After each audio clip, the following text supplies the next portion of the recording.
So, ang problema po ay yung takot, yung panic, yung anxiety. At lahat po tayo ay dumadaan sa ganyang sitwasyon. Hindi po ba? No? Pero, unang-una, kailangan nating alisin yung mga bagay na hindi nakakatulong sa atin. No? Ano ba yung nagiging dahilan ng ating anxiety? Hindi nakakatulong po ang substance, ang alcohol, lalong-lalo na dito po sa ganitong kalagayan, Natatakot ka na tapos iinom ka pa. So, anong ginagawa po ng alcohol sa ating katawan, Na-aggravate, lalong lumalala yung ating nararamdaman.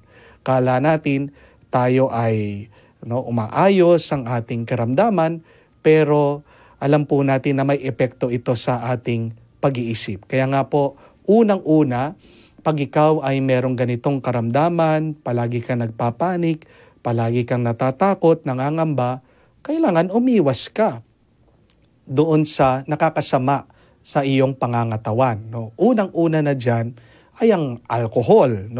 Pangalawa, siyempre, yung drugs. Hindi naman nakakatulong yan. Pangatlo, tingnan din po natin yung ating mga kinakain. Kung hindi po nakakaganda sa ating karamdaman, ang ating mga kinakain, dapat puro healthy. Dahil a healthy mind starts with a healthy body. And a healthy body starts with our healthy food. So, yun po yung una. Tingnan natin kung ano yung mga sustansya, pagkain na ating ini-intake, pinapasok sa ating katawan. Pero pangalawa, kailangan din nating bantayan kung ano ba yung mga bagay na iniisip natin.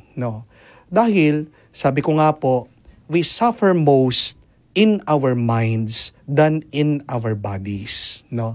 Yung pong anxiety, yung takot, yung pangamba, madalas, mga bagay na yan ay gawa-gawa lang natin sa ating pong imagination. At ang tawag po natin dyan ay overthinking. Di ba? Ang utak ng tao, napakagaling. Napakagaling pong gumawa ng kwento. At ano yung ginagawa niyang kwento? Horror story. Yan yung paborito nating kwento. Di po ba? Bakit imbis na gumawa ka ng kwento na pangit, na nakakatakot, gumawa ka ng inspirational story. Nasa iyo yan. Nasa iyong desisyon. You can choose that. Tandaan niyo po ito. Our minds can be our best friend, or can be our greatest enemy. Mababasa niyo po sa Biblia yan. Palagi ko sinasabi sa inyo, as a man thinks, so he becomes. Proverbs 23 verse 7. Kung ano ang iniisip ng tao, yun yung kanyang mararamdaman. Magiging siya yun, Kaya nga, mag-ingat ka sa kung ano yung iyong pinapasok sa iyong isip. Dahil susunod dyan, yung iyong kamay, yung iyong paa, yung iyong buong katawan. What you think shall become your words shall become your actions. Kaya nga po, ingatan ang ating mga iniisip. Gawin po nating best friend yung ating mga isip. Wag nating gawing kaaway, kalaban. Kawawa tayo. Wala po tayong laban sa ating isip. At susunod, kailangan nating balikan yung kwento po ni San Pedro. Noong sila ay naglalayag, nakasakay sa bangka. Maalala nyo po, nakita nila ang ating Panginoon naglalakad sa ibabaw ng tubig. And it is a great story on how we handle also our fears and anxiety. Nung nakita nilang ating Panginoon, sabi po sa Ebanghelyo, lahat sila natakot, thinking that it was a ghost. Nangamba sila. Pero Jesus assured them, it is I. Sabi niya, ako to, huwag kayong matatakot. Tingnan niyo po yung utos ng ating Panginoon. Huwag kayong matatakot, huwag kayong mangangamba. It is a direct commandment from Jesus. no? Pag tayo ay nangangamba, para po tayo ay nagkakasala. Because we are going against the teaching of Christ, the command of Jesus. So, we listen to God, no? Listen and plant those words, that commandment of Jesus in your heart. Huwag kang mangamba. Huwag kang matakot, no? At ano po ang ginawa ni San Pedro? Sabi niya, Panginoon, kung ikaw yan, hayaan mo ko lumabas, no? Maglakad sa tubig. Ano po ang sabi ni Jesus? Halika, lumakad ka. At tingnan niyo po yung lakas ng loob ni San Pedro. Nakapaglakad siya sa ibabaw ng tubig. Sino ang mga tunay na takot? Yung mga nanatili sa bangka. Kaya nga po, ano po ang susunod na hamon sa atin pag tayo natatakot? Kailangan mong lumabas sa iyong bangka. Leave your comfort zone. Because if you have an easy life, no, if you're trying to search for an easy life, life will be hard always. Tandaan niyo po yan. Bakit ka nahihirapan? Dahil hinahanap mo ang madaling buhay. Pero magiging madali ang buhay kung yayakapin mo yung mahirap.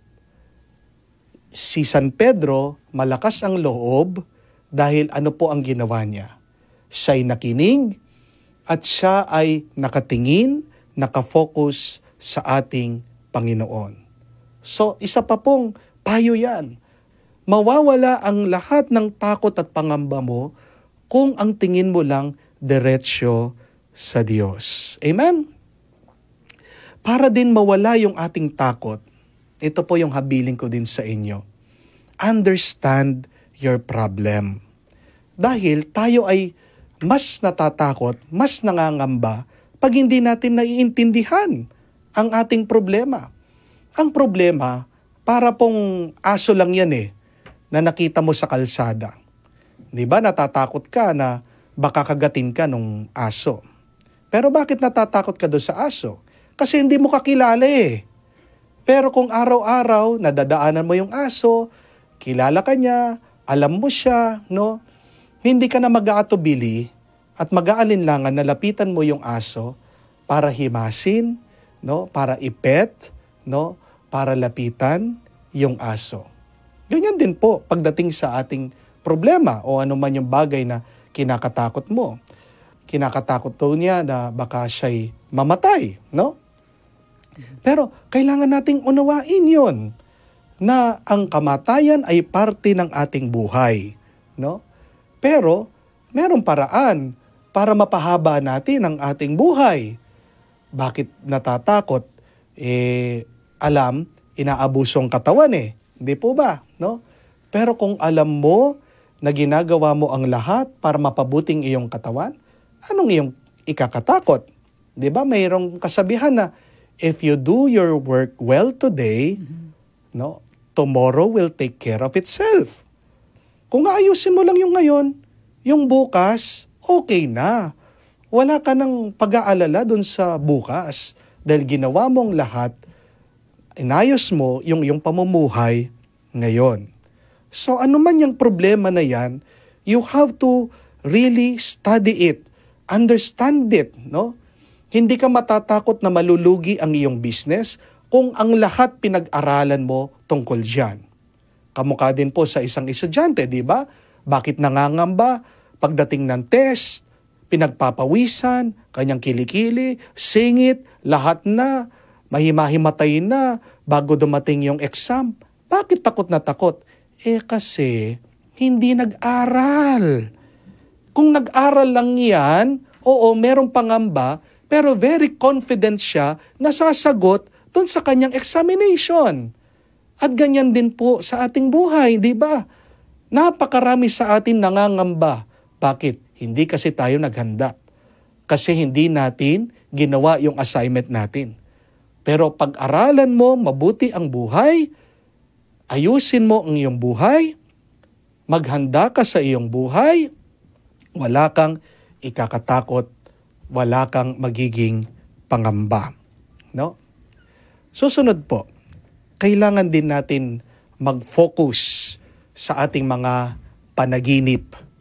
Focus on your dreams.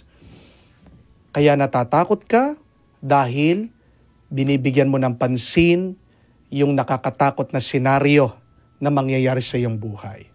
Pero tingnan niyo po ang mga tao na lumalaban para sa kanilang mga panaginip, no? Talagang ganado sila. Talagang bibo sila. Talagang very confident sila. Dahil ang para sa kanila, yung kanilang pangarap, gusto nilang makamtan. Kaya nga, alisin mo yung baling mo din, no? Alisin mo din ang iyong tingin at tuon dun sa hindi totoo na mangyayari. Pero dun sa gusto mong mangyari pa sa iyong buhay. The more dream that you have, no, in your life, the more success that you want to achieve in your life, fear will become irrelevant. Mawawala ang iyong takot. Tandaan niyo po yan. At panghuli, focus on doing God's will. Bakit merong tao na natatakot mamatay? Dahil natatakot silang maparusahan ng Diyos. Pero 'di ba, kung alam natin malinis ang ating konsensya, kung alam natin na ginagawa natin the best, kahit na kunin na tayo ngayon ni Lord, wala tayong takot, wala tayong pangamba. Kaya nga po, strive to do your best to do God's will. Dahil pinagpapala ang tao na sumusunod at namumuhay sa kautusan ng Diyos. I hope and pray na makatulong po ang mga payong ito sa lahat po ng ating mga kapatid na meron din mga anxiety, panic attacks, takot at pangamba sa kanilang buhay. Live your day to the fullest every day. Follow God's will. Follow your dream. No? Try to achieve your dreams. Try to do your best. No? Focus on the Lord. At makikita niyo po, magiging masaya kayo. Mawawala lahat ng takot at pangamba. Feel at home tayo dito. Enjoy life at Bright FM 91.9. Friends tayo.